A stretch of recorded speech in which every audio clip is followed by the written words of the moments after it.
I don't know. Let's try this. I've begun to compile my own list of complaints from atheists and their supposed arguments against the existence of God and their supposed failings of religion. I will say that some of my points are brief and deserve a more in-depth presentation, but for now, this is simply a comment, not to prove anything to anyone, but just to relieve my own frustrations with stupid. The Bible says we should not answer a fool according to his folly, lest we be like him. And then it says we should answer a fool according to his folly, lest he be wise in his own conceits. I run the risk of being considered a fool for my foolishness, and I can't argue against that. Yet I also feel that the fool has said in his heart that there is no God, so I would like to simply point out their foolishness and inconsistencies. First of all, evolutionists are atheists. To say many evolutionists are Christian is a misnomer at best, and oxymoron by definition. God and Christ are one. He says he created, and to deny his statements is to deny him. Therefore, anyone who claims to be Christian and still deny his words is, in fact, a liar.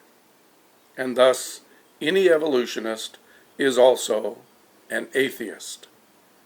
Evolution is the backbone and meat of atheism. They feed on its ideas like piranha. To believe evolution is to refute every claim of theology. It is their attempt to nail the coffin shut on what they claim to be the lifeless corpse of religion, especially the Christian religion, which stakes its tenets on the person of God and his Son, Jesus the Christ. If you claim to be a Christian, then either accept God's statement or acknowledge that you are not a Christian. You cannot be both, pure and simple. That is a statement from science. Two opposites cannot be true. It is a statement from the Bible. You cannot serve God and mammon. Joshua 24:15 states, "And if it seem evil unto you to serve the Lord, choose you this day whom you will serve, whether the gods which your fathers served that were on the other side of the flood, or the gods of the Amorites in whose land ye dwell. But as for me and my house, we will serve the Lord." To say you are an evolutionist/Christian is to say you are a godly atheist. Number 2, whack-a-mole. Atheists throw out every sort of argument in their imagination, and when you respond to one, they just throw out another in its place. They love to quote old statements like, "It was said long ago by some great mind that there is no God." And they use such a statement to prove that they are right. One used himself to prove himself. "I answered this question 10 years ago, and I said such and such." It doesn't matter whether you quote an atheist from last week, or last century, or from millennia ago. They are still simply speaking of their own ignorance, and it proves nothing. Many of the statements used by atheists are expounding the same arguments that science has already abandoned, and yet they continue to pop up in defense of atheism. For instance, science has factually determined that the universe has an age, that there was a beginning. Then you hear some defender of atheism declare, "Why couldn't the earth just be itself the first cause, that it has no beginning?" No matter how many times you refute such a statement, much like conspiracy theorists, atheists always seem to come back to the foolishness of their position. Number 3, biblical prophecy. This one seems to be a favorite currently among atheists, and I will grant that I could expound a great deal more upon it. But atheists' knowledge of biblical prophecy and theology can astound one. They declare no prophecy has ever been fulfilled. Such is their oft-repeated mantra. Prophecy is much discussed on many sites here on the internet. It is very capably discussed by any number of competent biblical commentators. So while I choose to mention in passing these few, just to point out the fallacy of those claims of atheists, if you want to hear more detailed proofs, just open your mind and watch some of the presentations online. I've seen one, Mike Winger, I don't know him, present some very good details about fulfilled prophecy. And while I do not agree with his theology on the church, I believe in a local church only, I can say he does well with answering objections of the atheists. So first of all, prophecy. No prophecy has ever been fulfilled. Then explain Israel. The very existence of Israel today, of there being any Jews still alive, is nothing short of marvelous. Throughout their history, they have been the object of malice and vitriol. They have been targeted by many greater kingdoms and nations than themselves, and yet they have endured down to the present. While many other nations were defeated and carried away to other lands, the Jews never really assimilated into any other society. They always kept Jerusalem as their hope. Other nations ceased to be, but the Jews are still with us, in spite of every effort to annihilate them over their entire history. Explain why so many archaeological discoveries were based upon no other reference than the Bible. Explain Nineveh. Archaeologists declared there was never such a city. It was all a figment of the biblical storytellers, that a city the size that was described in the Bible was impossible for that time period, and on and on, until they discovered its ruins, and until they began digging up its artifacts. Explain the book of Daniel and Nebuchadnezzar. The skeptics pointed out that they had a complete list of rulers from Nebuchadnezzar all the way to the end of the empire, and lo and behold, Belshazzar was not in it. So again, the Bible got it wrong. Belshazzar, you'll remember, was the one who saw the handwriting on the wall, and in that night the kingdom was overrun and taken by the Medes and the Persians, Darius being named. Once they actually found out that Belshazzar was actually acting in his father's stead as ruler, and as young people are so often guilty of doing, he made a mess of things, the skeptics then tried to change their tune and claim that it was written long after the event. So it wasn't prophecy, but it was history. But let's be clear. Either way flies in the face of their brazen claims that the Bible is nothing but a lot of phony stories written by a bunch of goat herders who didn't know anything. 4. Ancient ignorance and gross stupidity. So many atheists think they are so smart today. They can read, they can write, they can add 2 plus 2. So that makes them smarter than any of the ancient peoples. But consider the accomplishments of many ancient peoples. Science has yet to figure out how the monoliths of Easter Island were cut, moved, and staged. Science can see the pyramids, but they still don't know all their secrets and how they were built without mechanical tools. And such buildings are scattered around the globe, so rather than claiming the ignorance of the ancients, we should be looking with awe at what they accomplished. Consider the Antikythera mechanism. Antikythera mechanism. It was discovered in 1901. It was finally revealed with computer imaging, the insides of that ancient computer.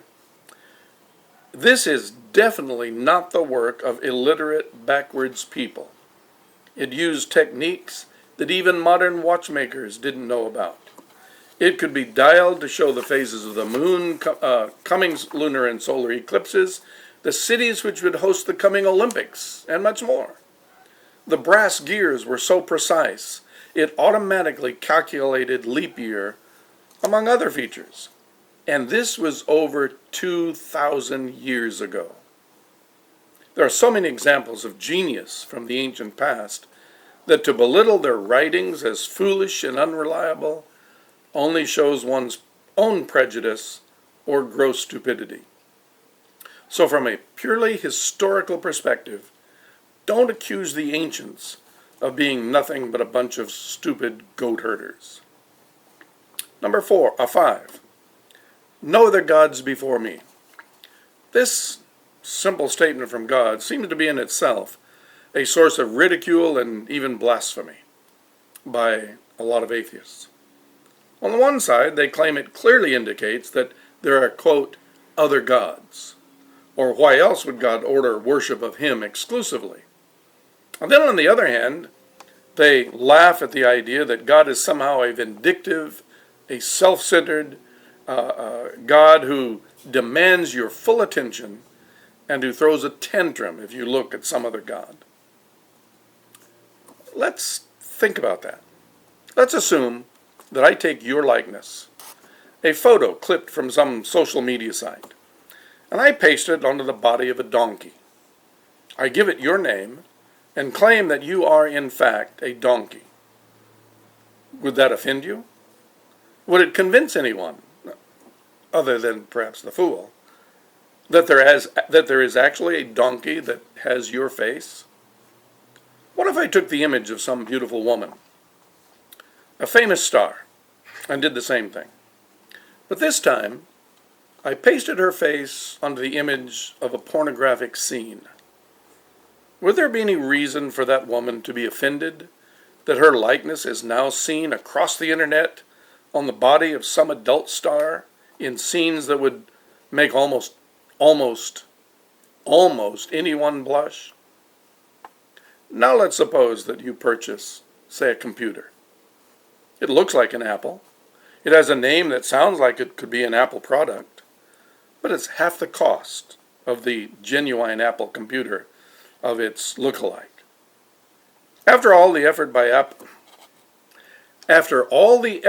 Apple to secure its products, to make sure that the user is given a safe user experience, you now have in your possession one which, though looks and sounds and maybe has some of the same functions, is not an Apple computer.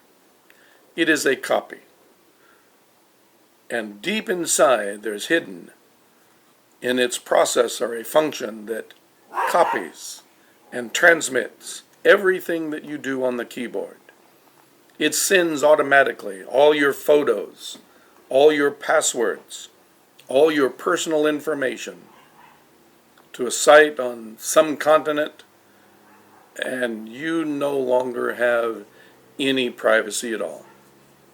Would that offend you? Would you feel violated? Who would you go after? The makers of the fake product? You can't even find them. Or would you go after Apple? After all, you thought it was an Apple. It looked like an Apple. And Apple should have known that their product would be copied. So it's Apple's fault that you wanted to save a few bucks and buy a product that it was just as good, but you didn't have to pay for the Apple name. Now you tell me that God is just silly for wanting to protect you from false claims of deity by Satan. Number 6, philosophy. Modern skeptics refer to an event in Portugal in 1755 in which an earthquake on All Saints' Day destroyed the city of Lisbon, killing thousands. The churches were filled. Thousands died. Following the earthquake was a fire. Thousands more died in hospitals. The earthquake was then followed by a tsunami that literally wiped the city clean. 85% of all structures in the city of Lisbon were destroyed. It is estimated that some 90,000 people died just in the city of Lisbon. Now, this happened on the highest, holiest day of the year for Christians or Catholics. And God was nowhere to be seen.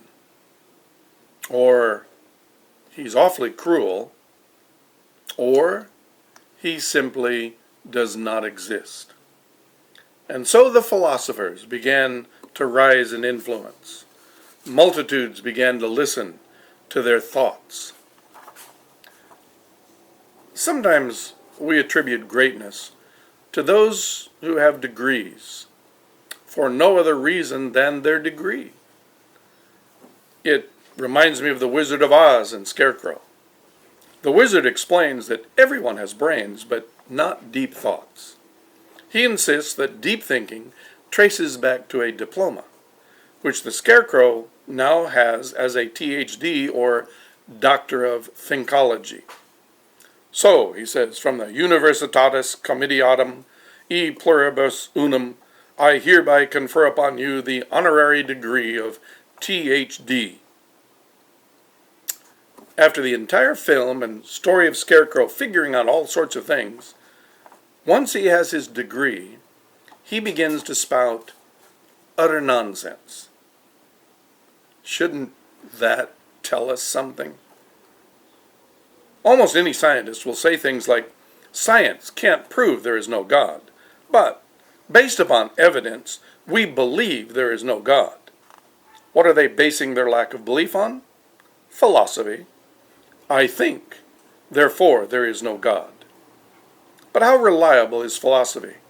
How sure are one's thoughts? When you scroll through videos of scientific skeptics, their philosophy is no greater than that episode of Twilight Zone that shows at the end the cosmic giant teen being called to dinner. And as he leaves his room, the camera focuses on the terrarium with the planet Earth and wee little creatures running around much like on an ant farm. Who knows, but that is what we are. Simply a science experiment of some galactic entity being brought to his school for show and tell. My, the people cry, how deep and how scientific. Thus, philosophy and its deep thinking is still just foolishness, and to believe a man's imaginings as proof there is no God shows how shallow one's mind actually is. It would be better to be filled with straw. I have more rants I'm working on, but thank you for watching.